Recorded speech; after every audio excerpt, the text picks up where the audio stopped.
আবু জেহেল তাকায় দেখে আবু বকর মারছে দৌড়, এক দৌড়ে নবীর কাছে এসে দেখে নবী কাবার সঙ্গে হেলান দিয়া দু চোখ দিয়ে দর দর করে পানি পড়তেছে। নবীর চোখ দিয়ে পানি পড়া দেখে আবু বকর নবীর কপালে একটা চুমা দিলেন, নবীর গালে চুমা দিলেন, মাথার পাগড়ি দিয়ে নবীর চোখের পানি মুছে বললেন, ইয়া রাসূলুল্লাহ, এত বড় সুসংবাদ আপনার জন্য। হুজুর, আজকে রাত্রেবেলা আপনি নাকি আল্লাহর আরশে গেছিলেন, আল্লাহ আপনাকে 5 ওয়াক্ত নামাজ দিয়েছে। এত বড় খুশির খবরে আপনি কেন কাঁদতেছেন হুজুর? আপনি কেন কাঁদেন? হুজুর, আপনি জানেন এই বছর হলো আপনার সবচাইতে কষ্টের বছর। যেই বছরে আপনার চাচা আবু তালেব মারা গেল, যেই বছর আপনার দরদের বিবি খাদিজা মারা গেল, যেই বছর আপনি তাইফের ময়দানে গিয়ে রক্তাক্ত হলেন, আপনাকে সেই বছরে আল্লাহ আরশে নিয়ে গেল। আরশে নিয়ে গিয়ে আল্লাহ আপনাকে 5 ওয়াক্ত নামাজ দিল। রাসূল বলে, আবু বকর, এই খবর তোমাকে কে দিল বাবা? এই খবর তোমাকে কে দিল? আবু বকর বল, সকালবেলা আবু জেহেল এই খবর আমারে দিল। নবী বলে, আবু বকর, এই খবর কি তোমার বিশ্বাস হয়? আবু বকর নবীকে বুকের মধ্যে নিয়ে কপালে চুমা দিয়ে বলেন, সাদ্দাকতা ইয়া রাসূলুল্লাহ, এক বিন্দু মিথ্যা নয়। নবী চোখের পানি মুছে বলে, আল্লাহ, আবু জেহেল আমাকে পাগল বলার পর থেকে আমার চোখ দিয়ে পানি পড়তেছে। আমি মনে করেছিলাম আমার মেরাজের কথা কেউ বিশ্বাস করবে না, কিন্তু আবু বকর সাদ্দাকতা বলার সঙ্গে সঙ্গে আমার সব কষ্ট দূর হয়ে গেছে, আমার আর কোনো কষ্ট নাই। আল্লাহ বলে, হাবিব রে, যে আবু বকর সাদ্দাকতা বলে আপনার কষ্ট দূর করে দিল, আমি সে আবু বকরকে আজ থেকে সিদ্দিক ডিগ্রি দিয়া দিলাম।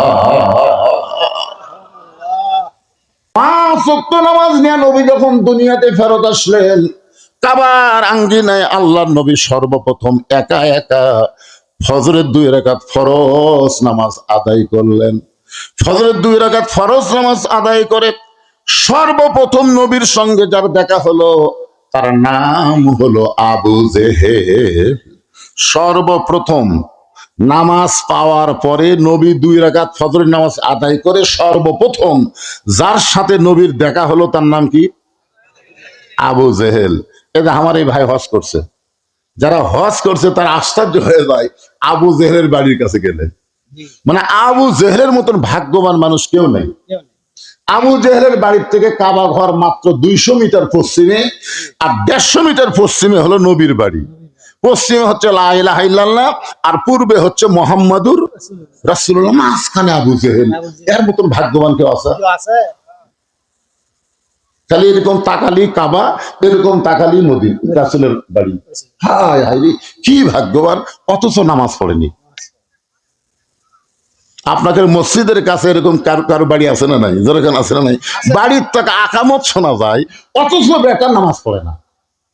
ওই তলে তলে আবু জেহেলের লোক, যেরকম কথা ঠিক না ভাইজান? আল্লাহ নবী সর্বপ্রথম দেখা হলো কার সাথে? আবু জেহেলের সাথে। আবু জেহেল নবীর চেহারার দিকে তাকায় বলতেছে, বাজান, সন্ধ্যার সময় দেখলাম তুমি সুন্দর, কিন্তু সকালবেলা দেখতেছি তুমি অতীব সুন্দর। আবু জেহেল নবীর প্রশংসা করতেছে যে সন্ধ্যার সময় তোমাকে দেখলাম বাবা, তুমি সুন্দর, কিন্তু সকালবেলা দেখতেছি তুমি এত সুন্দর। কোন ক্ষুধার্ত ব্যক্তি নবীর চেহারার দিকে তাকালে তার ক্ষুধা তৃষ্ণা আল্লাহ দূর করে দেয়। আবু জেহেলের মতন কাটটা কাফির পর্যন্ত নবীর তারিফ করতেছে যে সন্ধ্যার সময় দেখলাম তুমি সুন্দর, আর সকালবেলা দেখি তুমি অতীব সুন্দর। এই সকালবেলা এত সুন্দর হওয়ার পিছনে তোমার কারণ কি? তুমি রাতের বেলা তোমার চেহারার মধ্যে কিছু মালিশ করছো নাকি? আল্লাহ নবী বললেন, চাচা, রাতের বেলা আমি কোনো কিছুই মালিশ করি নাই, তবে আপনি শুনলে আশ্চর্য হবেন, আজকে রাতের বেলা কাবার পাশে আমি ঘুমিয়েছিলাম, ফেরেশতা জিবরাইল আমাকে ঘুম থেকে চেতন করে জমজমের কোপের পানি দিয়ে ওযু করানোর পরে আমাকে বোরাকের পিঠে করে বাইতুল মুকাদ্দাসে নিয়ে গেল। আল্লাহ কোরআনে বলেছেন, সুবহানাল্লাযী আসরা বিআবদিহি লাইলাম মিনাল মাসজিদিল হারাম ইলাল মাসজিদিল আকসা। আল্লাহু আকবার। আল্লাহ নবী বললেন আবু জেহেলকে, চাচা বাইতুল মুকাদ্দাসের মধ্যে গিয়ে আমি 2 রাকাত নামাজের ইমামতি করলাম। আমাদের নবী বাইতুল মুকাদ্দাসে গিয়ে 2 রাকাত নামাজ পড়ে নাই, 2 রাকাত নামাজ পড়াইছে।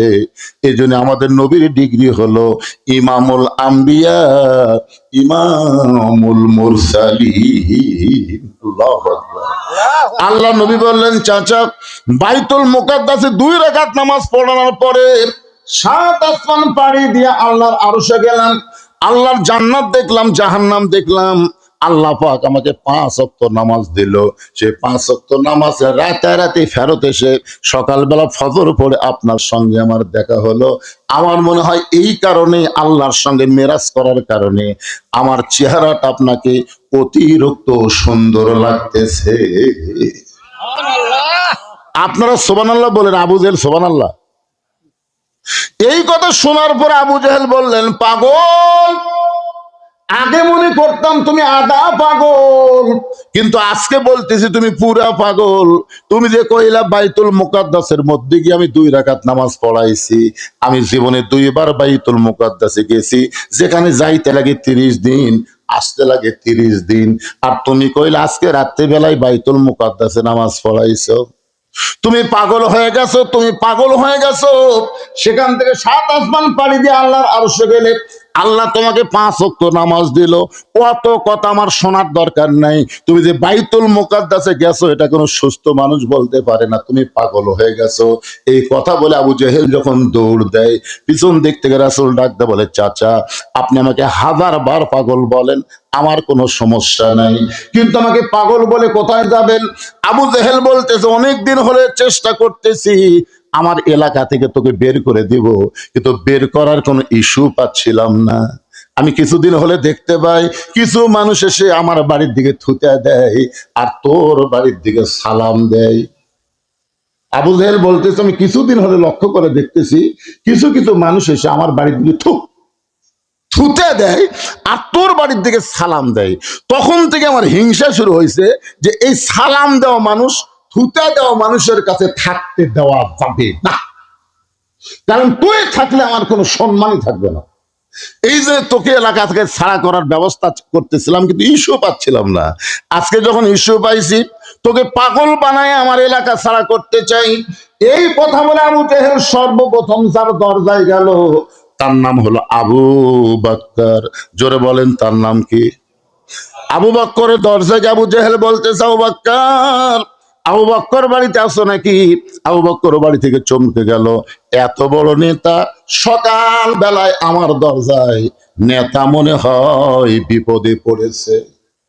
এত বড় নেতা সকাল বেলা আমার দরজায়, নেতা মনে হয় বিপদে পড়ছে। তোর এখন কি পড়েছে?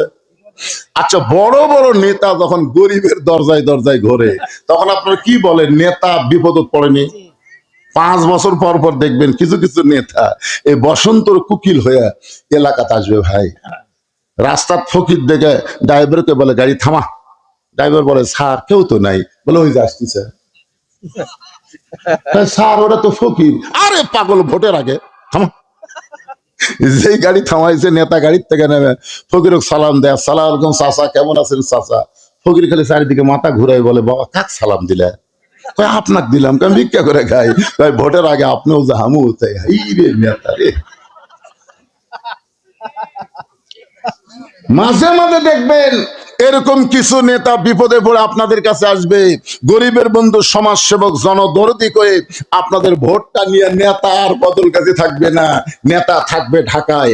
মাঝে মধ্যে নেতা বেড়াবার আসবে, সামসের অত্যাচারে একটা ভোটারও নেতার কাছে যাবার পারবি না। জোরে কথা বল না কেন? এরাই হলো আবু জেহেলের লোক।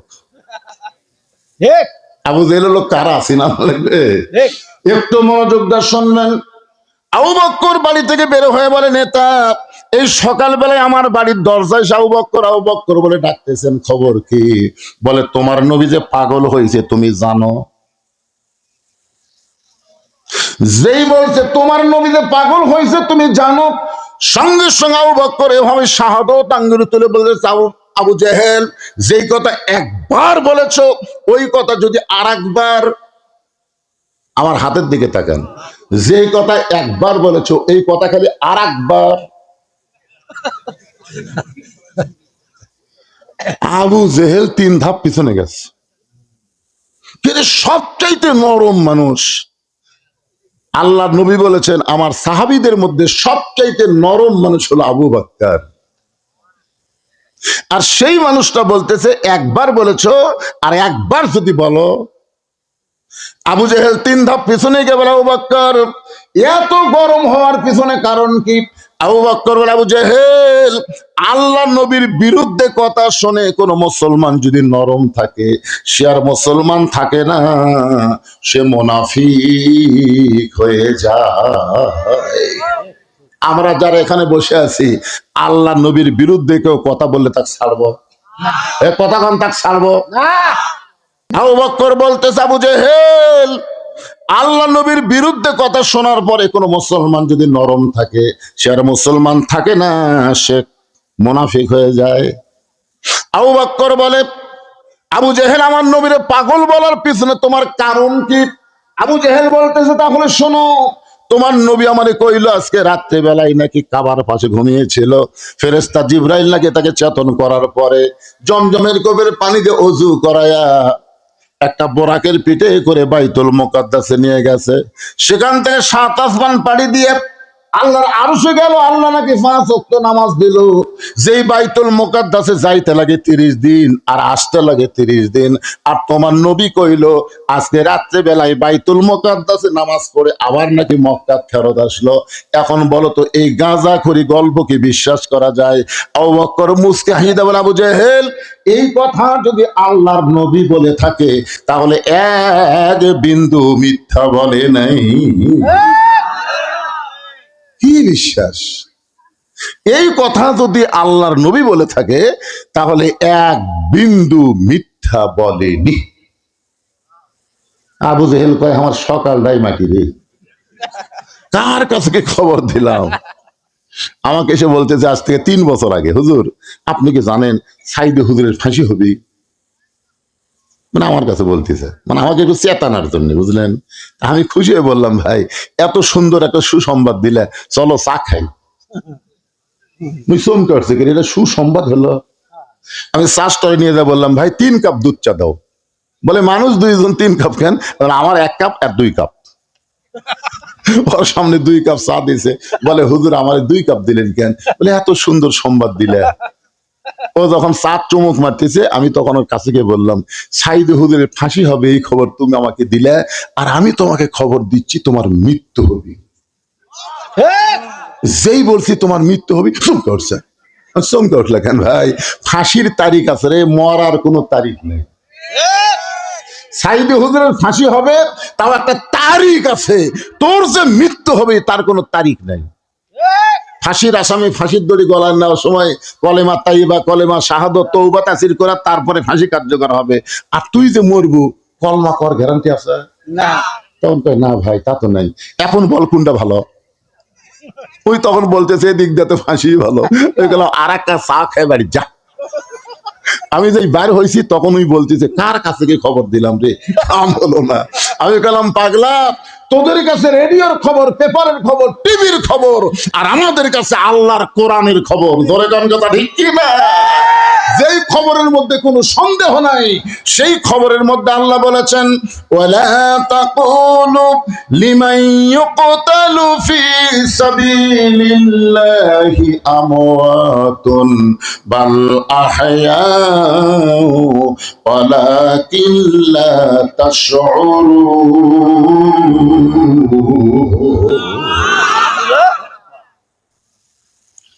চারিদিক থেকে নবীর সাহাবীরা আসলেন। সমস্ত সাহাবীরা এসে নবীকে ঘিরে ধরে বললেন ইয়া রাসূলুল্লাহ, হুজুর আমরা শুনলাম আপনি নাকি আল্লাহর আরশে গেছিলেন, আল্লাহ নাকি আপনাকে 5 ওয়াক্ত নামাজ দিয়েছে। ওগো আল্লাহর নবী, আল্লাহ আরশ থেকে আপনাকে 5 ওয়াক্ত নামাজ দিয়েছে, এই নামাজ সম্পর্কে আমরা জানতে চাই। ইন্না আতাইনাকাল কাউসার ফাসাল্লি লিরাব্বিকা ওয়ানহার ইন্না শানিআকা হুয়াল আবতার। সমস্ত সাহাবীরা নবীকে ঘিরে ধরে বললেন, হুজুর, আল্লাহ আপনাকে 5 ওয়াক্ত নামাজ দিয়েছে, এই নামাজ সম্পর্কে আমরা জানতে চাই। আল্লাহ নবী বললেন, তাহলে তোমরা বসো, আমি শুধু নামাজ সম্পর্কে তোমাদের শোনাবো না, এটা শুনলে তোমাদেরকে গ্রহণ করা লাগবে। কারণ নামাজের ওয়াজ শুনলে হবে না, বাস্তবে নামাজকে ধরা লাগবে। ধরে কোন কি করা লাগবে? সমস্ত সাহাবীরা যখন বসে গেছে, আল্লাহ নবী তখন 5 ওয়াক্ত, মনোযোগের সময় আমরা যে 5টা সময় নামাজ পড়ি, যে 5টা সময় আল্লাহ 5 ওয়াক্ত নামাজ আমাদের উপরে ফরজ করেছেন, এই প্রত্যেকটা সময়ের গুরুত্ব আছে না নাই? আপনারা বলেন তো, ফজরের নামাজ ওই সময় আল্লাহ কেন দিলেন? আমরা যারা ঘুম বেশি পারি তারা তো আল্লাহ বলতে পারে, আল্লাহ এই সূর্য ওটা 2 ঘন্টা পরে ফজর দিলে তাহলে কোনো সমস্যা হতো না, সূর্য ওঠার 2 ঘন্টা পরে। কিন্তু আল্লাহ সূর্য ওঠার 2 ঘন্টা পরে না দিয়ে সূর্য ওঠার 1 ঘন্টা আগে কেন ফজর দিলেন? আপনারা জানেন? তুমি জানো বাবা? সেই জন্য বলা লাগবে জানি না। জোরে কারণ জানেন, আজকে আজকে জানেন মজা হবি রে পাখা। এক জায়গায় আমি ওয়াজ করতে বলেছিলাম, ভাই, বাংলাদেশের মুসলমান অধিকাংশই মুনাফিক। যেই বলছি সব সাহেব আমার উপর সেই খেপা, হুজুর বাংলাদেশের মুনাফিক কেমনে হলো, মুসলমান মুনাফিক কেমনে হলো, দলিল দেন। আমি কইলাম, বাড়ি সভাপতি এত খেপে গেল। তো সভাপতিকে আমি বললাম, সভাপতি সাহেব, আপনাদের মসজিদে জুমার দিনে কত মুসল্লি হয়? সভাপতি বলতেছে, তা তো 100-200 হবেই। আমি বললাম, আপনাদের মসজিদে ফজরে কতটুকু মুসল্লি হয়? তো সভাপতি বলতেছে, হুজুর আমি তো, মানে ওই শালাও ফজর পড়ে না। যখন বলতেছে আমি তো, তার মানে কি ওই জুমার দিনে 200 হয় সেটা জানে, কিন্তু ফজরে কতজন হয় সেটা কর পারতেছে না। তখন আমি বললাম, ভাই, যে মসজিদের মাহফিল মুয়াজ্জিন সাহেব আছেন, সাইড থেকে বলে, হুজুর আমি মুয়াজ্জিন, তাহলে আপনি বলেন তো ফজরে মুসল্লি কত হয়? বলে 4-5 জনের উপর হয় না। আমি বললাম, আল্লাহ রাসূল বলেছেন যে মুসলমান দাবি করার পরেও যারা ফজরের নামাজ জামাতে পড়বে না তারাই হলো মুনাফিক। এখন বলেন 200 জনের মধ্যে 5 জন ফজর পড়ে, 195 জন কি? তোর সভাপতি বলতেছে, হুজুর আমি তাহলে বাড়ি যাইও লাভ নাই, থাকেও লাভ নাই। 5 ওয়াক্ত নামাজের মধ্যে সবচাইতে গুরুত্বপূর্ণ নামাজ হলো ফজরের নামাজ। জোরে বলেন কোন নামাজ? কথা কন না কেন ভাইজান? এই ছেলেরা তোরকে কি ঘোরনি বেড়া হচ্ছে কেন? সূর্য পশ্চিম দিকে হেলে যাওয়ার সঙ্গে সঙ্গে আল্লাহ যোহরের 4 রাকাত নামাজ কেন ফরজ করলেন? ওই সময় ফরজ করার কারণ কি আপনারা কি জানেন? সূর্যের পাওয়ার যখন কমে গেল, নিচে মায়ায় বন্দি থাইকা করলাম কত খেলা, পশ্চিমে তাইকা দেখো তোমার ডুইবা গেছে বেলা। সূর্যের পাওয়ার যখন কমে যায়, ওই সময় আসরের 4 রাকাত ফরজ নামাজ আল্লাহ কেন দিলেন? সূর্য অস্ত যাওয়ার সঙ্গে সঙ্গে সবচাইতে অল্প সময়ের মধ্যে 3 রাকাত ফরজ নামাজ পড়া লাগবে, যাকে বলা হয় মাগরিবের নামাজ। অল্প সময়ের মধ্যে পড়া লাগবে, কেন আল্লাহ তালিম দিলেন? কি জন্যে? আপনি ফজরের আজান দিয়ে 8 ঘন্টা পরে জামাত শুরু হয়, জোহরের আজান দেয় 20 মিনিট পরে জামাত শুরু হয়, আসরের আজান দেয় 15 মিনিট পরে জামাত শুরু হয়, এশার আজান দেয় 8 ঘন্টা, কোন দ্বারা 20 মিনিট পরে জামাত শুরু হয়। কিন্তু মাগরিবের আজান দিয়ে ওই নামাজের মতো যদি 20 মিনিট পরে কেউ আসে জামাত ধরবে, আসে দেখে মসজিদে লোকই নাই। মাগরিবের আজান দেওয়ার সঙ্গে সঙ্গে কেন মাগরিব আল্লাহ ফরজ করলেন? রাতটা যখন গাঢ় হয়ে গেল, এমন সময় এশার 4 রাকাত নামাজ আল্লাহ কেন আমাদের ফরজ করে দিলেন? এই 5টা এই 24 ঘন্টার মধ্যে এই 5টা সময় আল্লাহর কেন পছন্দ? নামাজি হিসাবে আমাদের জানার দরকার আছে না নাই? এই সময়টা আল্লাহ কেন পছন্দ করলেন? আমার মায়েরা যারা পর্দার অন্তরে একটু মনোযোগ দিয়ে শুনবেন না, আল্লাহ নবী সমস্ত সাহাবীদেরকে বসতে বললেন, আর 5 ওয়াক্ত নামাজ নিয়ে যখন আলোচনা শুরু করবেন, রাসূল বললেন, সাহাবীরা রে, আল্লাহ তাআলা আমাকে 17 রাকাত নামাজ দিয়েছে। সর্বসাকুল্যে ফজরের ফরজ নামাজ হলো 17 রাকাত। জোরে বলেন কয় রাকাত? ফজরের ফরজ কয় রাকাত? জোহরের ফরজ কয় রাকাত? আসরের ফরজ কয় রাকাত? মাগরিবের ফরজ কয় রাকাত? এশার ফরজ কয় রাকাত? সর্বসাকুল্যে 17 রাকাত। হযরত ওমর ফারুক দাঁড়িয়ে বললেন, ইয়া রাসূলুল্লাহ, আল্লাহ ইচ্ছা করলে প্রত্যেক ওয়াক্ত 2 রাকাত করে ফরজ দিবার পারতেন, আল্লাহ ইচ্ছা করলে প্রত্যেক ওয়াক্ত 3 রাকাত করে ফরজ দিবার পারতেন, আল্লাহ ইচ্ছা করলে প্রত্যেক ওয়াক্ত 4 রাকাত করে ফরজ দিবার পারতেন, কিন্তু আল্লাহ 4ও দিলেন না প্রত্যেক ওয়াক্ত 3ও দিলেন না, আবার 2ও দিলেন না। আল্লাহ এই বেসাইজা নামাজ কেন দিলে? আল্লাহ ইচ্ছা করলে ফজর কয় রাকাত? তো 5 ওয়াক্ত, 5 দোকানে 10 রাকাত। আল্লাহ ইচ্ছা করলে মাগরিব কয় রাকাত? তাহলে 3 5 15 রাকাত। আল্লাহ ইচ্ছা করলে আসর 4 রাকাত, তাহলে 5 ওয়াক্ত 4 5 20 রাকাত। আল্লাহ 20ও দিলেন না, 15ও দিলেন না, 10ও দিলেন না, আল্লাহ বেসাইজে 17 রাকাত কেন দিলেন? আল্লাহ রাসূল বলেন, ওমর তুমি মারাত্মক প্রশ্ন করছে। সুবহানাল্লাহ। আল্লাহ রাসূল যখন মদিনার প্রেসিডেন্ট ছিলেন, ওই সময় আল্লাহ তাআলা আল্লাহ রাসূল হযরত ওমরকে তার মেধার জন্য আইন মন্ত্রীর দায়িত্ব দিয়েছিলেন। ধরে কোন সুবহানাল্লাহ।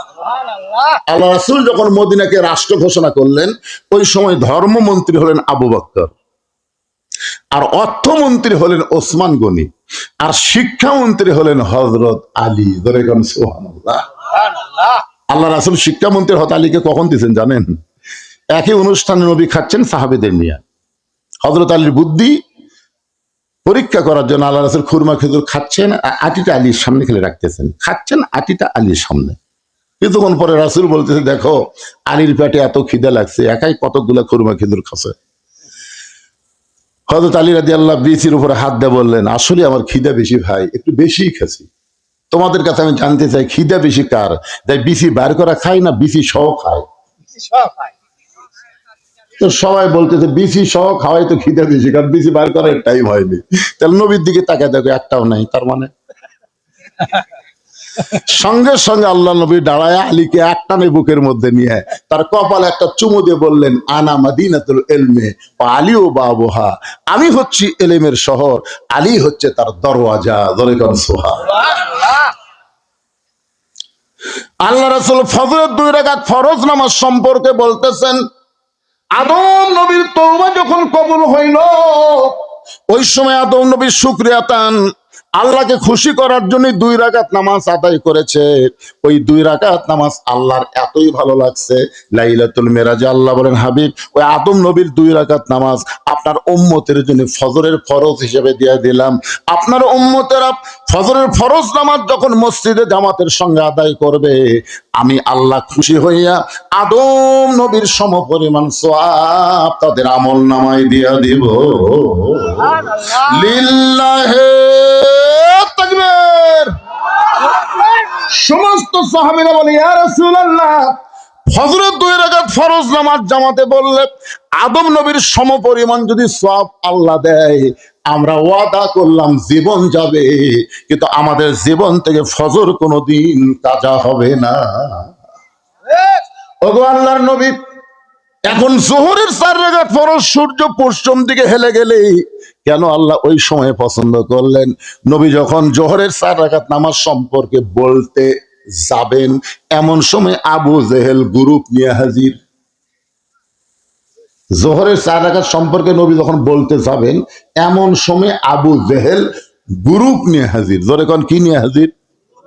আবু জেহেলের গ্রুপ নাই? আমি এক জায়গায় ওই হাসিনার সময়, বুঝলেন, হাসিনার সময় এক জায়গায় যখন হক কিছু ওয়াজ করতেছিলাম, একজন হক বাধা দিল। যেই বাধা দিছে সমস্ত মুসল্লি এমন জোরে তাড়া মারছে, ওই ভয়ে চলে গেছে। আমি মনে করলাম দেখ, এরকম মুসল্লি যদি থাকে হক কথা বলতে কোনো সমস্যা নাই। আমি আরো সাটান শুরু করলাম, যে সাটান শুরু করলাম ভাই, ওই গ্রুপ লিয়ে হাজির, আর গ্রুপের মধ্যে দিকে 8-10 জন পুলিশ হচ্ছে। তখন যারা সাটা মারছিল ওর আস্তে আস্তে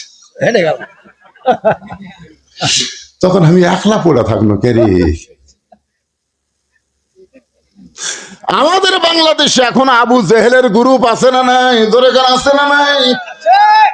আল্লাহ নবী যখন যোহরের 4 রাকাত ফরজ নামাজ বলতে শুরু করবেন, সূর্য পশ্চিম দিকে হেলে যাওয়ার সঙ্গে সঙ্গে এই সময়টা আল্লাহ যোহরের জন্য কেন পছন্দ করলেন? যখনই বলতে যাবেন এমন সময় আবু জেহেল গ্রুপ নিয়ে এসেছে। আবু জেহেলের গ্রুপের মধ্যে একজন তেলতালা, তার নাম হলো আবু সুফিয়ান। জোরে কর নাম কি? আবু সুফিয়ান বলে, রে মুসলমানের নবী, তুমি মুসলমানকে যা বলো মুসলমান তাই বিশ্বাস করে, কিন্তু আমরা বিশ্বাস করি না। আবু সুফিয়ান আমাদের নবীকে লক্ষ্য করে বলতেছে, রে মুসলমানের নবী, তুমি মুসলমানকে যা বলো এরা তাই বিশ্বাস করে, কিন্তু আমরা বিশ্বাস করি না। সঙ্গে সঙ্গে হযরত ওমর দাঁড়াইছে। সঙ্গে সঙ্গে কে দাঁড়াছে? আল্লাহ রাসূল বলেছেন, আমার সাহাবীদের মধ্যে সবচাইতে গরম নাম কি? রাস্তাতে গেলে শয়তান কয়দিন যায় না? জোরে বলেন। আচ্ছা, আবু জেহেল সকালবেলা আবু বক্করের বাড়িতে না যায়, যদি উমরের বাড়িতে যেত তাহলে কি হতো?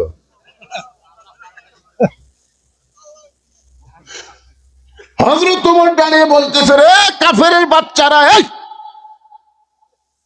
নবী আমাদেরকে নামাজ সম্পর্কে ওয়াজ করতেছে, যোহরের নামাজ শুরু করেছে, এখন নবী বলবে এই সময় তোদেরকে কে আসতে বলছে? ওমর ফারুক যখন গরম হয়ে এরকম তাড়া দিচ্ছে, রাসূল যদি বলে, ওমর সকালবেলা আবু জেহেল আমাকে পাগল বলে গেছে, এখন গ্রুপ নিয়ে হচ্ছে ধর, যদি এই ধর বলতো, আপনার বলেন তো এক শয়তান বাঁচত? দেখেন আমাদের নবী কেমনে আমাদের নেতা হলো। নবী কেন বিশ্ব নেতা?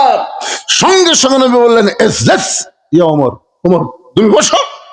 এখান থেকে বোঝা গেল ইসলামী আন্দোলনের নেতারা কোনোদিন কর্মীদের উস্কে দেয় না। ইসলামী আন্দোলনের নেতা যদি কর্মীদের উস্কে দেয়, একটা বেয়াদব বাংলার জমিনে থাকবে না।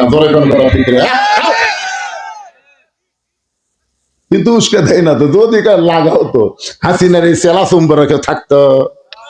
হাসিনা যে 5ই আগস্ট পর আছে, ওর পিছনে ইসলামী আন্দোলনের কর্মীরা আছে না নাই? দরকার আছে না? এখন সব প্রকাশ পাচ্ছে, তলে তলে কারা কাম করছে। আল্লাহ নবী ওমরকে বসায় দিলেন। নবী 2 হাত তুলে বললেন, ও মক্কার সম্ভ্রান্ত ব্যক্তিরা, আমি নামাজ সম্পর্কে কথা বলতেছি, আপনারা আসেন সামনে বসেন, আমার সাহাবীরা পিছনে যাবে। নবী বললেন, তোমরা পিছনে যাও, ওই নেতাদেরকে সামনে বসতে দাও। ইসলামী কত সম্মান, ধরে কোন সুবহানাল্লাহ। আল্লাহ নবী সাহাবীদের বললেন, তোমরা পিছনে যাও, এই সম্ভ্রান্ত নেতাদেরকে তোমরা সামনে বসতে দাও। এমন সময় আবু সুফিয়ান বলতেছে, তোমার নামাজের ওয়াজ আমরা শুনতে আসি নাই, তোমার নামাজের ওয়াজ আমরা শুনতে আসি নাই। আল্লাহ নবী বললেন, তাহলে কি শুনতে আইছেন? আবু সুফিয়ান বলতেছে, আমাদের নেতা আবু জেহেল দুইবার বাইতুল মুকাদ্দাসে গেছে, যেখানে যাইতে লাগে 30 দিন, আসতে লাগে 30 দিন, আর তুমি সকালবেলা কইছো আজকে রাত্রে বেলায় সেই ঘরে গিয়ে নাকি 2 রাকাত নামাজ পড়াইছো। আমাদের জানার বিষয় হলো ওই বাইতুল মুকাদ্দাসের দরজা জানলা কয়টা? খালি দরজা জানলা যদি বলে দাও, তাহলে আমরা এখান থেকে চলে যাব, আর আমরা গন্ডগোল করব না। নবীর চোখটা দর দর করে পানি পড়তেছে। আবু বকর বলে, ইয়া রাসূলুল্লাহ, আবু জেহেলের সামসে আবু সুফিয়ান বলতেছে দরজা জানলার কথা শুনতে চাই। হুজুর, আপনি কি দরজা জানলার কথা বলতে পারবেন? নবী বলেন, আবু বকর, আমি শুধু বাইতুল মুকাদ্দাসে রাত্রে বেলা 2 রাকাত নামাজ পড়াইছি, আমি তো দরজা জানলা গুনে দেখি নাই। আল্লাহর হুকুমে 2 রাকাত নামাজ পড়াছি, কয়টা দরজা কয়টা জানলা, আমি কি দরজা জানলা গুনবার গেছি? আপনারা বলেন তো, আপনাদের এলাকায় মাতাজি কেন্দ্রীয় মসজিদে আপনি জোহরের নামাজ আদায় করলেন, সামনে কাতারে বের হওয়ার সাথে একজন বলতে, ভাই নামাজ পড়ছেন? সামনে কাতারে পড়ছি ভাই। তার বিশ্বাস হয় না। আরে পড়েছি রে, সামনে কাতারে পড়ছি, কার বিশ্বাস হয় না? তো তোর বিশ্বাস কেমনে হবে বল? আমার বিশ্বাস হবে মসজিদে কয়টা ফ্যান আছে তাই কও। মসজিদের ভিতরে কয়টা ফ্যান আছে কবার পারলে হাত বিশ্বাস হবে। আপনারা বলেন তো, কোন মুসল্লি ফ্যান গোনার জন্য যায় না? এইরকম অবান্তর প্রশ্ন তো করলে ধরা খাওয়া লাগবেই। এখন আল্লাহ নবী তো দরজা জানলা গুনে দেখে নাই। আবু সুফিয়ান বলতেছে, দরজা জানলার কথা বললি আমরা চলে যাব, কোনো গন্ডগোল করব না। আবু বকর বলে রাসূলুল্লাহ, যদি দরজা জানলার হিসাব দিবার না পারেন তাহলে আবু জেহেল গ্রুপ নিয়ে এসে আপনাকে অপমান করার জন্য হুজুর আপনাকে চরম অপমান তারা করবে। এমন সময় ফেরেশতা জিবরাইল আল্লাহর কোরআন এসে বলতেছেন, তো ইজ্জু মান তাশা ওয়া তুযিল্লু মান তাশা বিয়াদিকাল খায়র ইন্নাকা আলা কুল্লি শাইইন কাদির। সম্মান দেওয়ার মালিককে, অপমান করার মালিককে, ভালো মন্দর মালিককে, সমস্ত ক্ষমতার মালিককে। আরো জোরে। তাহলে 4 সালে গল্প হচ্ছে কি গল্প? আমাদের 5 সালে 4 সালে গল্প হচ্ছে আওয়ামী লীগ ক্ষমতা ছিল, বিএনপি ক্ষমতা আসতেছে। জি, আমি বললাম নাউজুবিল্লাহ নাউজুবিল্লাহ নাউজুবিল্লাহ। তখন 3-4 জন আমার সাথে কয়, হুজুর আপনার বিশ্বাস হয় না? তো বিশ্বাস হয় না আপনার? না, তো বিশ্বাস হয় না কেন? আমি বললাম আওয়ামী লীগ ক্ষমতায় ছিল না, বিএনপিও ক্ষমতা আসতেছে না, সব সময় যিনি ক্ষমতায় তিনি হলেন আমার আল্লাহ। আল্লাহ। কোন দল কোনদিন ক্ষমতা থাকে না, সবসময় ক্ষমতা থাকে কে? আরো জোরে কন না কেন? ইমানের দাবিতে বলেন কে থাকে? আল্লাহ কাউকে ক্ষমতা দেয় পরীক্ষা করার জন্য। যা তো দিলাম, হাসিনা 9 সাল থেকে ক্ষমতা আল্লাহ দিয়েছিল, যা। কিন্তু ক্ষমতার চেয়ার পেয়ে নামবো না, নামবো না কয় এমন বসা বসলো। এরপরে 14 সালে না কয় সালে দেখলেন নির্বাচনই হলো না, 154 জায়গা বিনা প্রতিদ্বন্দ্বিতা এমপি হলো। তারপরে 18 সালে আবার দিনের ভোট রাতত করলো, আবার 24 সালে ড্যামি নির্বাচন দিল। ফেরেশতাকে আল্লাহ যে বসা বসলো ই তোর নামে না। আল্লাহ কয় ক্ষমতার অন্যারে, ক্ষমতা আমার, আমি নামামো। সময় আছে। এখন 5 তলা বিল্ডিং এর উপরে 1.5 লাখ টাকার খাটে 12,000 টাকার কম্বল গাওয়ার দেয়, ওরে তামানি দিয়ে 9টার সময় বলতেছে আমার বাড়ি আমার ঘর, আমাক নামাইকে। এই কথা কয়ে ঘুমাচ্ছে। ফেরেশতা বলতেছে আল্লাহ ই যে ঘুমিয়ে দোয়াও পড়লো না, আল্লাহুম্মা বিইসমিকা আমুতু আহি, এই দোয়া না পড়ে বলতেছে আমার বাড়ি আমার ঘর, আমাক নামাইকে। এক নামানোর কেউ নাই। আল্লাহ বলতেছে দেখা যাক। রাত 3টার সময় একটা ভূমিকম্প দিছে, ধরে কোন কি কম্প, বিল্ডিং একটু কেঁপে উঠছে। যাই কছে হামাক নামাইকে, ওই এত ফোর্সে নামছে, কম্বলের মধ্যে লুঙ্গি খোলা আছে, ওটাও পরার টাইম পায় না। ফেরেশতা বলে আল্লাহ নামাইলা নামাইলা, তাই বলে ন্যাংটা করে নামালা। আল্লাহ কয় হাসিনা তুই নামবো না, তো 24 সালের 5ই আগস্টের ন্যাংটা করে নামানো হবে। যারা বলতেছে অমুক দল ক্ষমতা আসতেছে, তোমরাও তৈরি থাকো ভাই। ক্ষমতার মালিক কোন দল না, ক্ষমতার মালিককে আল্লাহ। ক্ষমতা দিবার পরে আল্লাহ ধরে না, ধরে না, ধরলে কিন্তু এই জন্য সবাই বিশ্বাস করে জবান খুলে বলবেন সমস্ত ক্ষমতার মালিককে। ফেরেশতা জিবরাইল বলে ইয়া রাসূলুল্লাহ, হুজুর আপনার ডিগ্রি হলো রাফায়না লাকা যিকরাক, আল্লাহ আপনাকে সবার উপরে সম্মান দিয়ে আরশে নিয়ে গেছে, আর আবু জেহেলের গ্রুপ আপনাকে অপমান করবার চাই, পারবে না।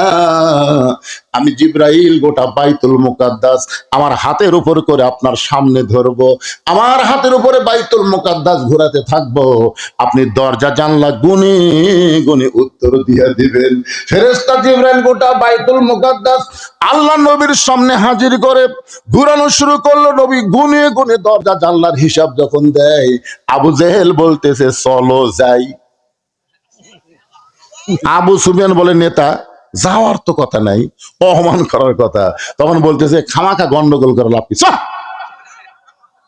এই কথা বলা মাত্র সমস্ত সামসারে যখন চলে যায়, আবু সুফিয়ানের একটাই কথা, এই চলো যাই বুঝলাম না, অপমান করার জন্য আমরা আসলাম, যেখানে যাইতে 30 দিন লাগে, আসতে 30 দিন লাগে, আর দরজা জানলার যে হিসাব দিল। নেতা বলতে চলো যাই, ব্যাপার কি? পিছনে পিছনে যায় আর বলে চলো যাই মানে কি? আবু জেহেল বলে ঘরের মধ্যে চল। দরজা জানলা বন্ধ করে আবু জেহেলের চোখ দিয়ে দর দর করে পানি পড়তেছে। আবু সুফিয়ান বলে নেতা কান্দেন কেন? আবু জেহেল বলতে কান্দার কারণ হলো ওই আল্লাহর শপথ করে বলতেছি, আব্দুল্লাহর এতিম পোলা আল্লাহর নবী। আবু জেহেল 2 চোখ দিয়ে দর দর করে পানি পড়তেছে। চোখের পানি নিয়ে বলতেছে, আল্লাহর শপথ করে বলতেছি আব্দুলের এতিম পোলা হলো আল্লাহর নবী। আবু সুফিয়ান বলতেছে, তাহলে দরজা জানলা বন্ধ না করে বাইরে গিয়ে আমরা মিছিল করি, বাইরে গিয়ে আমরা মিছিল করি, আব্দুলের এতিম পোলা আল্লাহর নবী। আবু জেহেল মুখে আঙ্গুল দিয়ে বলতেছে, করিস না রে, করিস না, করিস না, কারণ তাকে নবী বিশ্বাস করতে পারবো না, নবী জানি কিন্তু নবী হিসাবে মানি না, ওরে মানলে আমার নেতৃত্ব থাকবে না। আজও বাংলাদেশের সব দলের মুসলমান জানে কোরআন কার কিতাব। এ ধরে বলেন, কোরআন কার কিতাব? আওয়ামী লীগের নেতা মরলে ওই নেতার জান্নাতের জন্য হুজুররা কোরআন খতম দেয়, জোরে খান দেয় কি দেয় না? নেতা মরিছে, নেতার বেটা মাদ্রাসাত গেছে, 3 মাদ্রাসাত, বড় নেতা তো 3 মাদ্রাসাত। হুজুরের মত আমি কে বলতে, হুজুর আমার বাপ মরছে, আপনার গ্রুপ খেলে আসেন। আর এক মাদ্রাসাত বলতেছে আপনার গ্রুপ খেলে আসেন, আর এক মাদ্রাসাত আপনার গ্রুপ খেলে আসেন। কতগুলো হুজুর হসে বললেন, যাই বলে আইরে সেই দিকে যাই রে, বুঝা শোনা নাই রে। এখন যে শালা বাঁচা থাকতে এই কোরআনের একটা হক কথা বলবার দেয়নি, উই মরে গেছে। আর ওরই রোহের মাগফিরাতের জন্য 3 মাদ্রাসার হুজুর 9 খতম কোরআন পড়ছে, 9 খতম কোরআন পড়ে বড় হুজুর 2 হাত ধরে দোয়া করতেছে, আল্লাহ এই মাসুম বাচ্চাদেরকে নিয়ে কবিতরের মতন বেঁকে বেঁকে 3 খতম কোরআন, 9 খতম কোরআন দিছে, আল্লাহ এর যা সব হয় নেতার দেও। ফেরেশতারা বলতেছে, আল্লাহ কি হবে? আল্লাহ বলতেছে, এই হুজুরা জানি না কোরআন কোন মরা মানুষের কিতাব না রে পাগলা, কোরআন হলো জীবিত মানুষের হেদায়েত। যখন কথা ঠিক কিনা? বাঁচতে যেই বাটা কোরআন মানে না, মরার পরে এই কোরআন দিয়ে তার 1 তিল পরিমাণ উপকার হবে না। কোরআন আল্লাহর কিতাব সবাই বিশ্বাস করে, কিন্তু কোরআন মোতাবেক চলার কথা বললি তোর কোলটা চুলকানি হয় কা, চুলকানি হয় কা? হ্যাঁ, কি রাগ করতেছেন?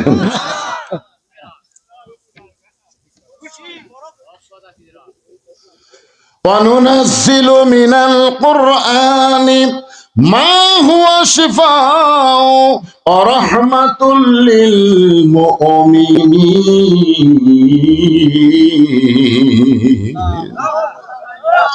এই ছেলেরা, এই জোহরের 4 রাকাতের কথা এখন শুরু করব। তোমরা কিন্তু নিয়ত করছো ফজর থেকে ধরবা, ফজর কিন্তু শেষ করে দিছি। আজকে 5 ওয়াক্ত নামাজের ওয়াজ হবে, তাতে রাত যদি 12টা বাজে অসুবিধা আছে? এখন আমার মায়েরা চিন্তা করতে, তো হুজুর আমাদের কি ওয়াজ? আমার মায়েরা যদি 5 ওয়াক্ত নামাজ পড়ে, বছরে যদি 6 মাস রোজা রাখে, কিন্তু স্বামীর কথা ঠিক মতো শোনে না, পর্দার মধ্যে থাকে না, মাথার চুল বেঁচা খায়, ওই মেয়েদের একটা ইবাদত আল্লাহর দরবারে কবুল হবে না।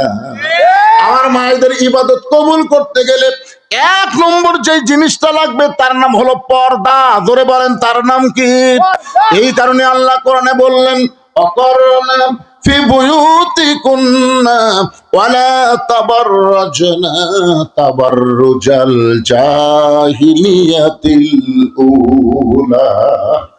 আমার মায়েরা শোনেন, এই পর্দার মধ্যেই আপনাদের থাকতে হবে। মা, পর্দার মধ্যে যখন আপনার ঢুকে যাবেন, আল্লাহ তাআলা খাতুনে জান্নাত ফাতেমার সঙ্গে আপনাদেরকে জান্নাত দিয়া দিবে।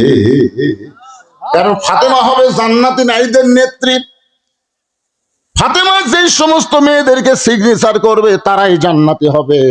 আর ফাতেমা তাদেরকে সিগনেচার করবে যারা নামাজ যদি কমও পড়ে, রোজাও যদি কম করে, স্বামীর খেদমত যদি একটু একটু কমও করে, কিন্তু পর্দার মধ্যে যদি পুরোপুরি থাকতে পারে, ওই মেয়েটা ফাতেমার সঙ্গে আল্লাহর জান্নাতি হবে। আমার কথা কি খেয়াল করলেন? আপনারা বলেন তো, এখানে অনেক আলেম ওলামা যারা আছেন, ফাতেমার থেকে একটা হাদিস বর্ণিত আছে? হয়নি। ফাতেমা একটা হাদিস, নবীর মেয়ে হয়ে 10টা হাদিস যে বলবে যে আমার বাপ এই করেছে, এ কথাটাও হয়নি। ফাতেমা কিন্তু হজও করেনি। মা আয়েশা কিন্তু হজ করছে, কিন্তু ফাতেমা করেনি। ফাতেমা তো নবীকে বলতে পারতো, বাবা আমার মা আয়েশা হজত যাচ্ছে, আমিও যাবো। এ কথা বলতে পারেনি, কারণ ফাতেমাকে একবার বলা হয়েছিল হজ করে না, হজের চাইতে পর্দায় গুরুত্ব, হজের চাইতে পর্দায় গুরুত্ব। কারণ যারা হজ করার যায় বউলিয়া, বিশ্বাস করেন, যারা বউলিয়া হজ করার যায়, ওরা হজ করে আইসা আমার এলাকার এক হাজি সাহেব কান ধরে বসে আছে, আমি বললাম কি হচ্ছে ভাই? কয় হুজুর আপনি বলে দিবেন বউ লিয়ে কেউ যেন হজরত না যায়। বিশ্বাস করেন বউ খুঁজতে খুঁজতে আমি আল্লাহ খোঁজাই বাদ দিচ্ছি। আল্লাহ আল্লাহ না করে বউ এ আমার বউ এ আমার বউ এ তাওয়াফ করবে যে বউ আমার হাত ধরে আল্লাহর ঘর তাওয়াফ করতে করতে ভিড়ের চোটে হাত ছেড়ে দিছে। আমি আর পিছন দিকে আসছি, সবাইকে না ভাই তাওয়াফ সামনের দিকে তাওয়াফ করছে, বউ পিছন দিকে গেছে, আমি সামনে। আমি আল্লাহর তাওয়াফ বাদ দিয়ে আমার বউয়ের জন্য পিছন আছি হুজুর। ওই শয়তান পাথর মারবার দিয়ে ভিড়ের মধ্যে আর বউ গেল হেরা। কুটি শয়তান পাথর মারো, বউ বউ জিকির করতে করতে আমার দিন শেষ। মেয়ে মানুষের জন্য সহজে হজ ফরজ না, যেটা মা ফাতিমা প্রমাণ করে দিছে। জোরে কর না সুবহানাল্লাহ। মা আয়েশাকে রাসূল বলেছে আমি তোমার দায়িত্ব নেব না। তখন আব্দুর রহমান বলে ইয়া রাসূলুল্লাহ, যদি আপনি দায়িত্ব না নেন, আমি যদি আমার বোন আয়েশার দায়িত্ব নেই তাহলে কি হবে না? রাসূল বললেন মুহররম ব্যক্তি দায়িত্ব নিলে হবে, কিন্তু মসজিদে আয়েশা যেখানে আছে, হাদিস সব দেখছে, মসজিদে আয়েশা ওখানে যায় মা আয়েশার মাসিক ব্যারাম শুরু হলো। কি ব্যারাম? মেয়েদের একটা ব্যারাম আছে না নাই? আছে। হজরত যাচ্ছে কিন্তু ওই জায়গার যে মাসিক ব্যারাম শুরু।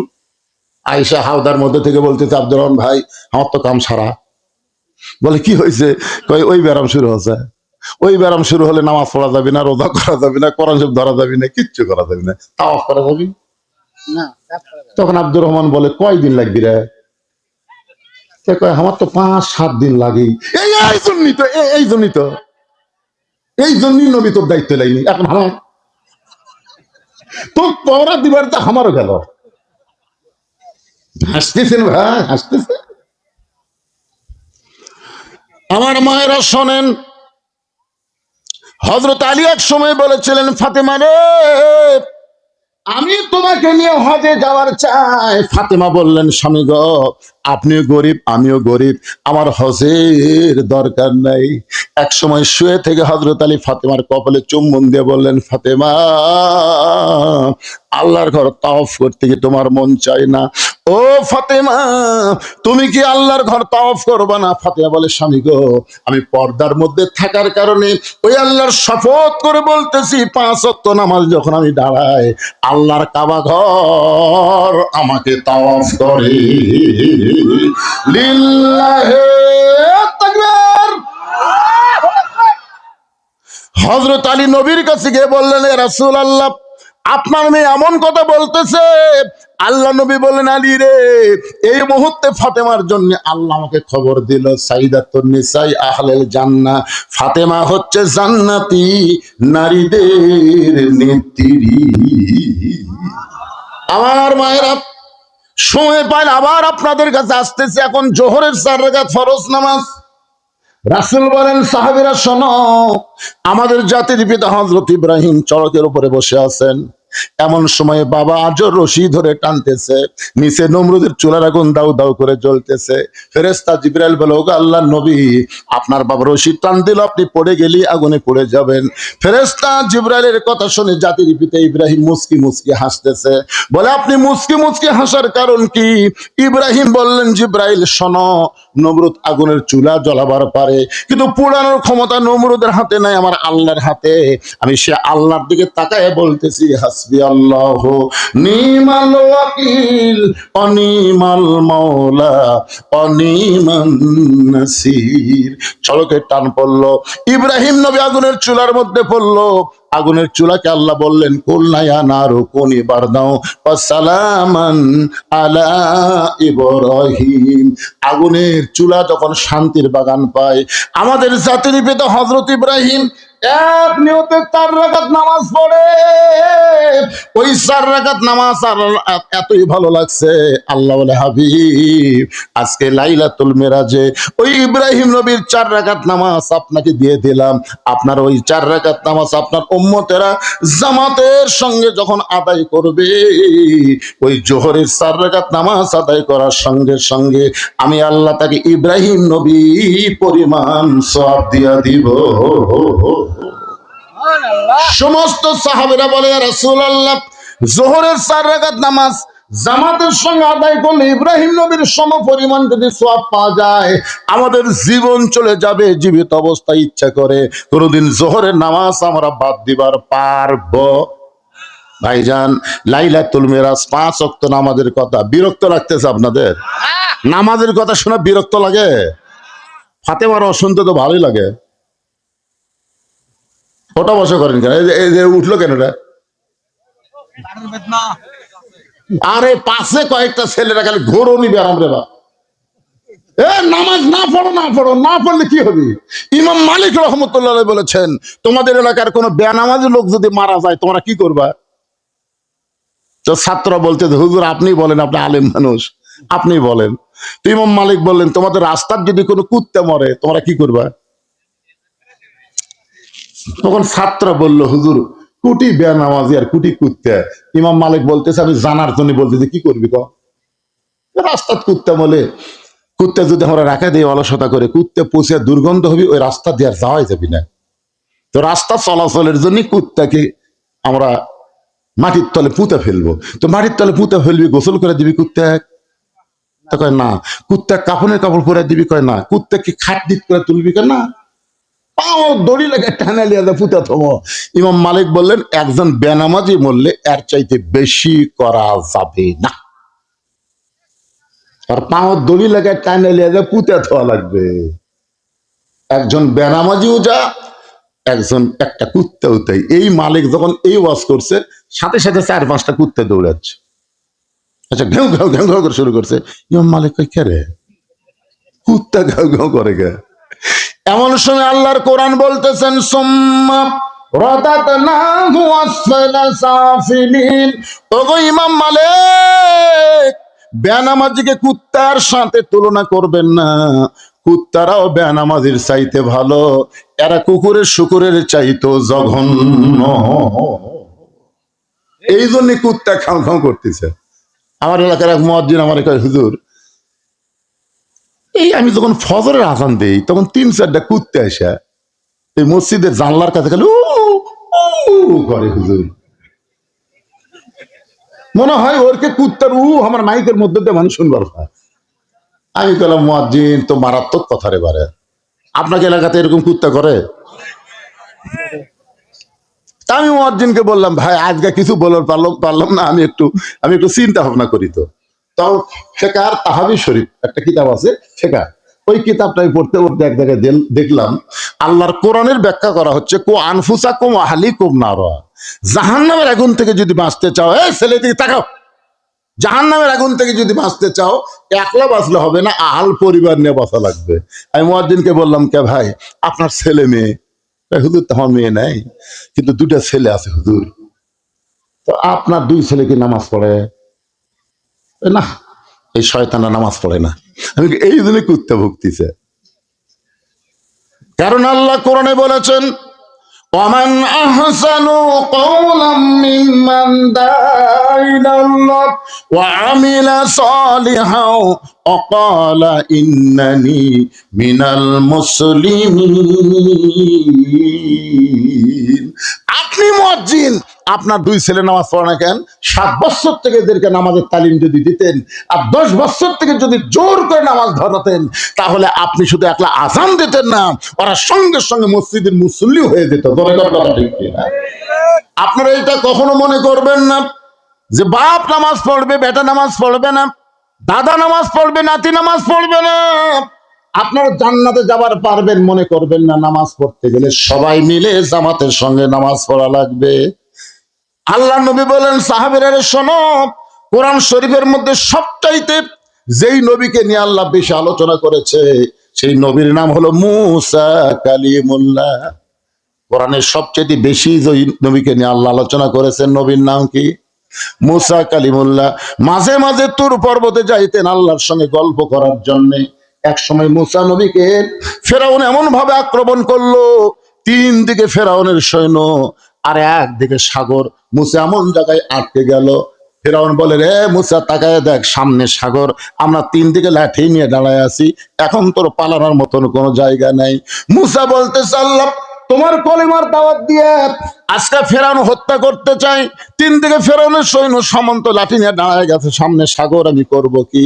আল্লাহ বললেন নাসরুম মিনাল্লাহি ওয়া ফাতহুন কারীব ওয়া বাশশিরিল মুমিনিন। মুসা রে, তোমার হাতে যে লাঠিটা আছে ওই লাঠি দিয়ে সাগর আঘাত করো। আঘাত করা মাত্র 12 লাইন রাস্তা হয়ে গেল। সবচাইতে বড় রাস্তার তলদেশে মুসা নবী আল্লাহর শুকরিয়া তান এক নিয়তে 4 রাকাত নামাজ পড়ে। ওই যে সাগরের তলদেশে রাস্তায় মুসা নবী আল্লাহর শুকরিয়া তান 4 রাকাত নামাজ পড়ে। আল্লাহ বলে হাবিব, ওই মুসা নবীর 4 রাকাত নামাজ আমি আল্লাহর এতই ভালো লাগছে, আপনার উম্মতের জন্য আসরের 4 রাকাত নামাজ হিসেবে আপনাকে দিয়ে দিলাম। আপনার উম্মতেরা আসরের 4 রাকাত নামাজ যখন জামাতের সঙ্গে আদায় করবে, মুসা নবীর সমপরিমাণ সওয়াব আমি আল্লাহ দিয়া দিব। লিল্লাহে তাকবীর। সমস্ত সাহাবীরা বলে ইয়া রাসূলুল্লাহ, আসরের 4 রাকাত নামাজ আদায় করলে জামাতের সঙ্গে মুসা নবীর সমপরিমাণ যদি সওয়াব পাওয়া যায়, আমাদের জীবন যাবে, জীবন থেকে আসর কোনোদিন বাদ যাবে না। ওগো আল্লাহর নবী, আরো 2 ওয়াক্ত নামাজ সম্পর্কে আমরা আপনার কাছে শুনতে চাই। মাগরিবের 3 রাকাত নামাজ কেমনে ফরজ হইল? ওই নামাজের সময় এত কম কেন? আর এশার নামাজ পড়লে আমাদের সওয়াব হবে কেমন? আমরা সবাই একটু শুনতে চাই। সমস্ত সাহাবীরা শুনবার চায়। আমার সামনে যারা বসে আছেন, আপনারা কি শুনবার চান? কারা কারা চান? আল্লাহকে একটু হাত দেখান। ভাইজান সবাই একটা হাত তোলেন না কেন? আচ্ছা, হাত নামান। নামাজের ব্যাপারে আপত্তি আছে নাকি? হুজুর, আমরা খালি সন্ম হুজুর, কিন্তু বাড়ির যাওয়ার গ্যারান্টি নাই। পাগলারা, বাড়ির যাওয়ারই গ্যারান্টি নেই। আরে কি জীবন নিয়ে যাচ্ছি ভাইজান, যে জীবন আছে নাই, আছে নাই, আছে নাই, এখান থেকে বাড়ি যাওয়ারই গ্যারান্টি নাই। আজকে কি নিয়ত করা যায় না? নিয়ত করা যায়। মসজিদের উন্নয়ন করবে মাহফিল। মসজিদের উন্নয়ন খালি বারান্দা তৈরি করা না, মসজিদের উন্নয়ন হলো মুসল্লি কালেকশন করা। মুসল্লি নাই, খালি মসজিদ। আক্কেলপুরের মধ্যে এক মসজিদে আসলে চলবে যায় দেখি, গোটা মসজিদের দেওয়াল পর্যন্ত টাইস, দেওয়ালও টাইস, মেঝেও টাইস। তো টাইস এরকম লোকদের দেখি খালি ধুলে। মুয়াজ্জিনকে বললাম, ক্যারে ভাই ঝাড় দেন না, এত ধুলে খেন। হুজুর আজান দিয়ে আকামত দিয়ে কেউ আসে না, খামাকা ঝাড় দিয়ে কি হবে? তো আমি বললাম তাহলে ঝাড় দাও না। হুজুর আমার জায়গার দেখেন তো ধুলে আছে, ওর জায়গার যাই দিকে নাই। কেউ আসে না, গামছা দুই বাড়ি মারি আল্লাহ আকবার নামাজ পড়ি, বাড়ির যাই। কে মুয়াজ্জিন তাহলে মসজিদ ঝাড় দিবা না? সপ্তাহে নামাজের দিন দেই হুজুর। সপ্তাহে নামাজের দিন আবার কবে? আবার আজকের ভোরে লোকেরা জুমার দিনকে নামাজের দিন। ওই যে রাস্তার ধারে আসছি, রাস্তার ধারে দেখবেন এই পাশে এই সাইজে নামাজে পড়ে না, খালি জুম্মার দিনে বলে জাগা হয় না, জুম্মার দিনে জাগা হয় না। দোতলা। তা আপনাদের মসজিদের উন্নয়ন মানে কি? কি বুঝতেছেন? এখানকার মুয়াজ্জিন সাহেব আছে, এখানে মুয়াজ্জিন সাহেব আছে, ইমামও কওয়া পারবে না মুসল্লি কয়জন হয়। মসজিদের মুসল্লির হিসাব সবচাইতে ভালো জানে মুয়াজ্জিন। কথা কর না কেন? কোনটা? কোনটা? আপনি না না, এটা তো ইমাম। হুজুর এটা সামনে আসেন তো দেখি। আপনি আপনি এরকম পিছনে আসেন তো, সামনে আসেন। সামনে বসা। বোঝেই না রে। আল্লাহ নবী বেলালকে ডাক দে, বলেন বেলাল তুমি জানো হাসরের ময়দানে তোমার মাথা আমার চাইতে উপরে থাকবে? বেলাল বলে ইয়া রাসূলুল্লাহ, আপনি হলেন ইমাম, আমি হলাম মুয়াজ্জিন, আমার মাথা আপনার উপরে কেমনে যাবে? আল্লাহ রাসূল বলে শুধু তুমি না, সমস্ত মুয়াজ্জিনের মাথা আল্লাহ হাসরের ময়দানের উপরে রাখবে। নিজের হাত দিয়ে আল্লাহ তাআলা মুয়াজ্জিনের মাথায় একটা নূরের টুপি পরায় দিবে। কি মনে করছেন দাম নেই? হযরত কয়জন হয় হুজুর? সত্যি কথা কোন, সত্যি কোন চাকরি যাবি না কেন? আপনাকে বললাম তো, আপনাকে বললাম ওই জন্য তো বলে দিই। সেই জন্যই তো বাস করতে, ঠিক আছে তো, আপনাকে বলে দিই। মনে হোক বলে দিয়েছে, এখন আর বলার থাকছে না। ফজরে 3-4 জন হয়, মাশাআল্লাহ।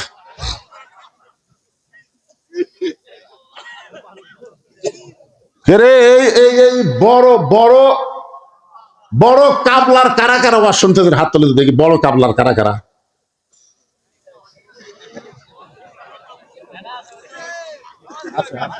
আচ্ছা আচ্ছা আচ্ছা। এইদিকেও আছে, এইদিকে অনেকগুলো আছে। বাম সাইডে সব। এগুলো সব বাম সাইড। ও এই সাইডে। জি। মাশাআল্লাহ। হাত নামান তো দেখি, বড় কাবলার বাইরে যারা আছেন তারা হাত তোলেন তো দেখি, মানে বোঝা গেছিলেন হাত নামান। আজকে এখানে লোক এরকম কম হওয়ার পিছনে একটাও কারণ, এই গ্রামের লোকেরা এখানে আসেনি।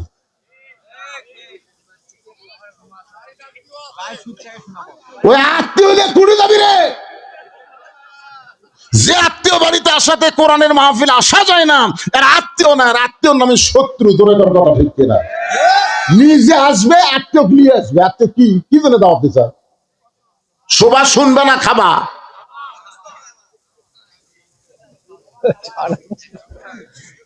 আমি 3 ওয়াক্ত নামাজের কথা বলেছি, আর 2 ওয়াক্ত বাকি। একটা হলো মাগরিব, একটা হলো এশা। সবাই শুনবার চান, চান কি চান না ভাই যান?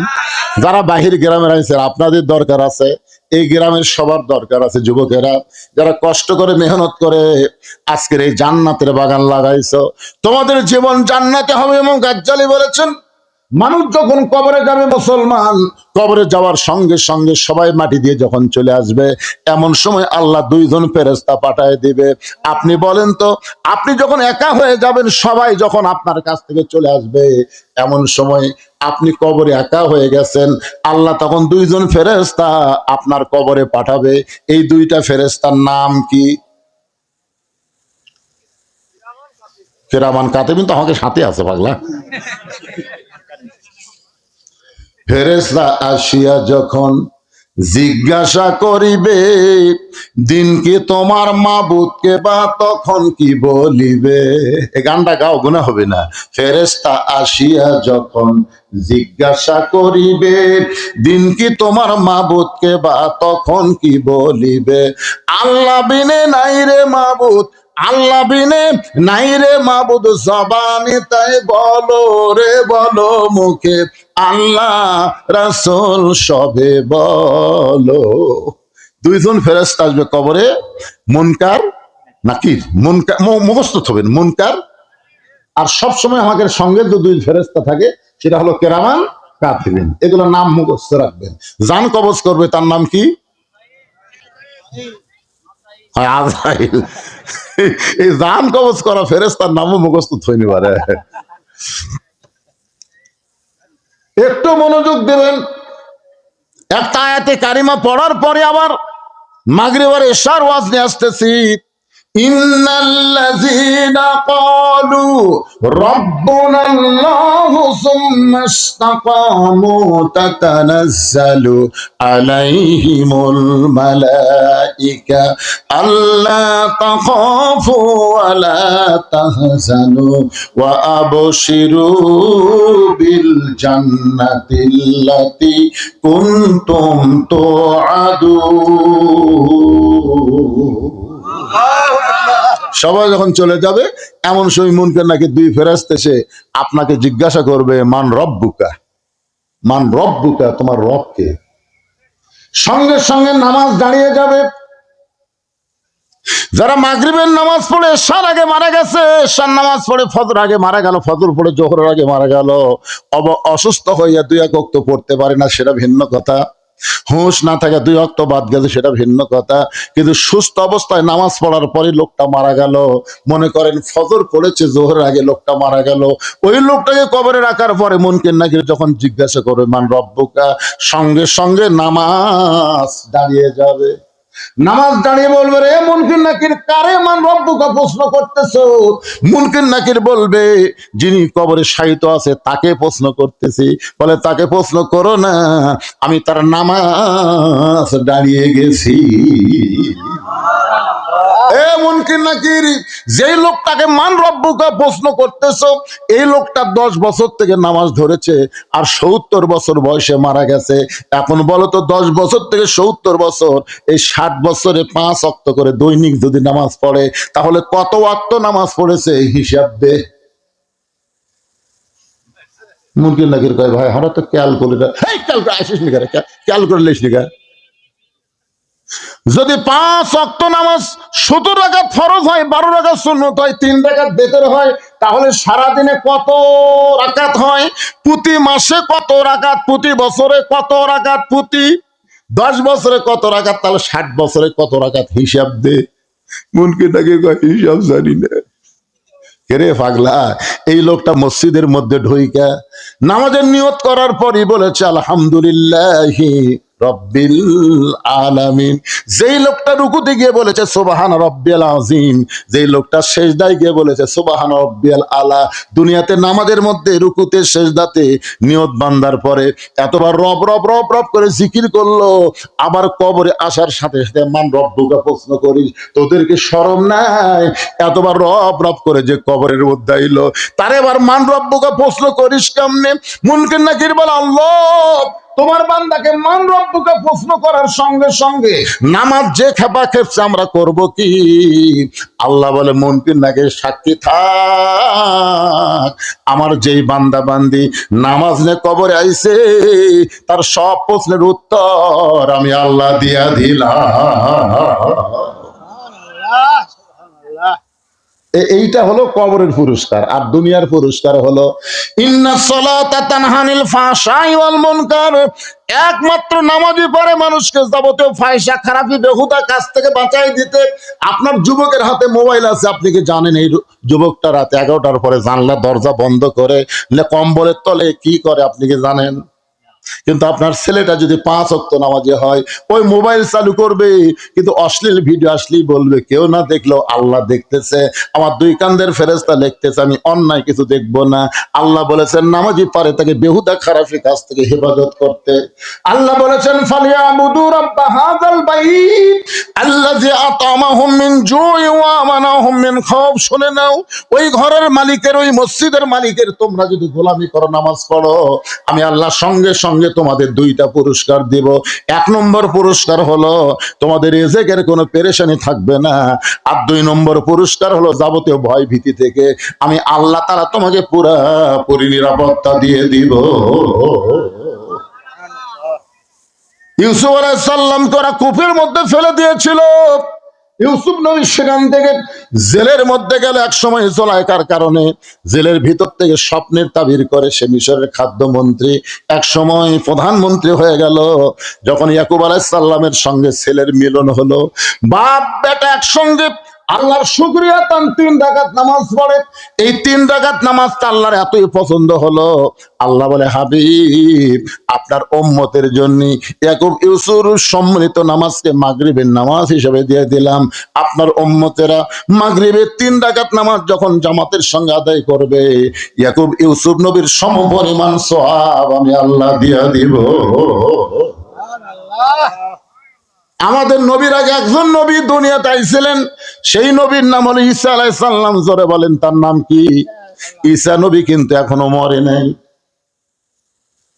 ঈসা নবী কিন্তু এখনো মরে নাই। আপনারা বলেন তো কোন আসমানে আছে? এ সবাই বলেন কোন আসমানে আছে?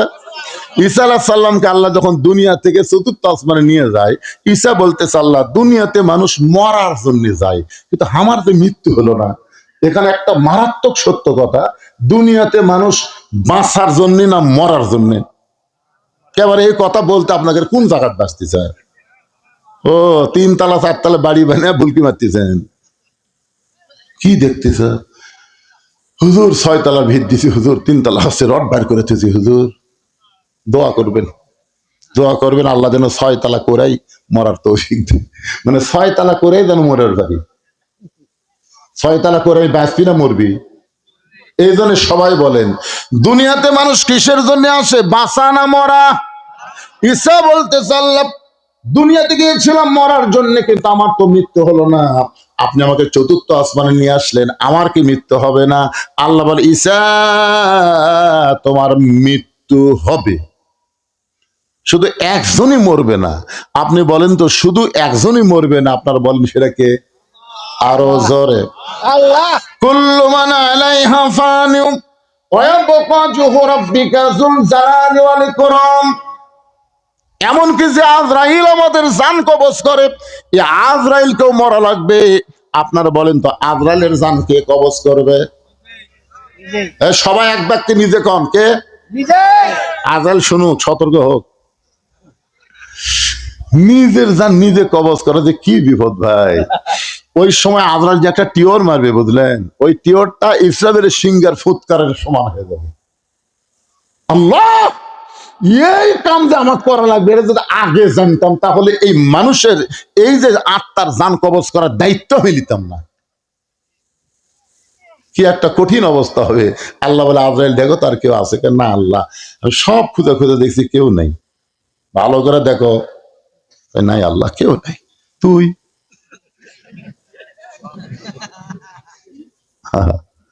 এখানে যারা বসে আছি ভাইজান, সবাই মরে যাব, আমাদের মরা কোনো ফ্যাক্টর না।